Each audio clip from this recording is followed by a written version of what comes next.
Just about every ship in the United States Navy that can shoot a hypersonic missile will be home ported in Hawaii by 2030. That includes all 3 Zumwalt-class destroyers and eventually some submarines. Will it be enough to make China think twice about trying to take Taiwan? I think it's a good step. I think it is because these hypersonic missiles, they right now don't have, and by they, I mean any nation, a defense against them. Not just because of their speed, up to Mach 22, according to the Russians' version, and even some 29s, they say, at that Mach 5, but also the maneuverability of the glide ones. That's retired Admiral and former U.S. Congressman Joe Sestak. At one time, he was the commander of the George Washington Carrier Strike Group. He says hypersonics are amazing weapons.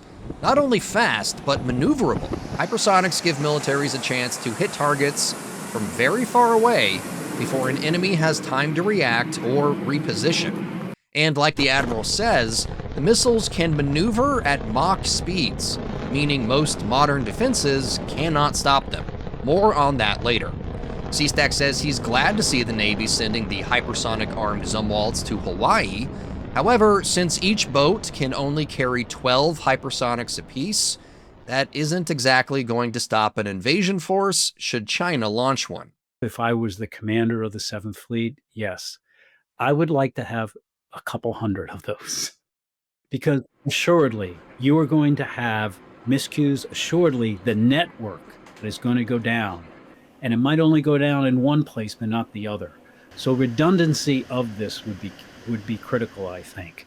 On that front, the Navy says it's also planning to home port in Hawaii an additional 2, possibly 3 Virginia-class attack submarines, each submarine outfitted to carry up to 12 hypersonic missiles. Work is already underway to upgrade the facilities at Joint Base Pearl Harbor-Hickam to accommodate the Zumwalts and the upgraded subs. The Navy's conventional prompt strike hypersonic missile does not have as cool of a name as the U.S. Army's Dark Eagle, but it's basically the same weapon, just made for maritime use. The U.S. Army showcased the Dark Eagle during this summer's Talisman Sabre exercises in Australia. Which sort of brings us to the next point. When would the U.S. use its hypersonic missiles? Admiral Sestak says there's basically 2 scenarios where he sees them as an option. If China tries to put a blockade around Taiwan, or if China launches an outright amphibious invasion with dozens, maybe hundreds of smaller vessels. In either event, the U.S. will have a limited supply of the first strike hypersonics, so picking the right targets will be a key to victory. Because really the strategic ones to take out will be those that potentially could be on the homeland of China. If they're going after Taiwan, that makes us the first to strike the other nation. So decisions going to have to make here of do you take out some of those strategic assets like the ports from whence the small LCM-like vessels are coming, and the Chinese are building a brand new class of them, maybe 50 to 100 guys on each, to go across that 100 kilometers of straits very quickly. You're not going to be able to pickle them all off with 36 of these. So do you take that port, or do you aim it on the major surface combatants that they will have out there, protecting them with some sort of shield around them, of which it's not going to be good enough probably for the next decade to protect against these? He's right.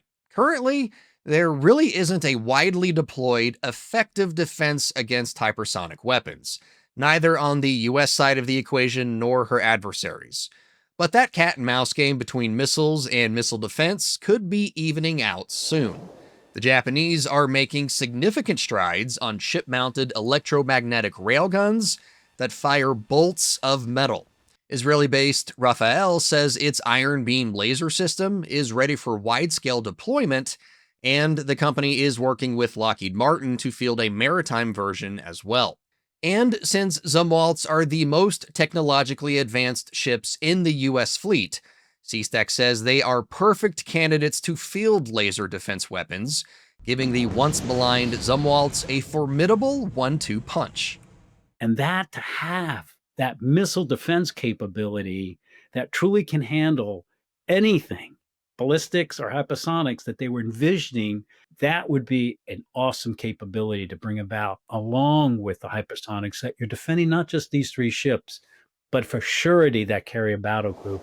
Regardless of how, when, or if the US ever uses its hypersonics in a fight, one thing is for sure: they will not be the only weapons flying for freedom that day.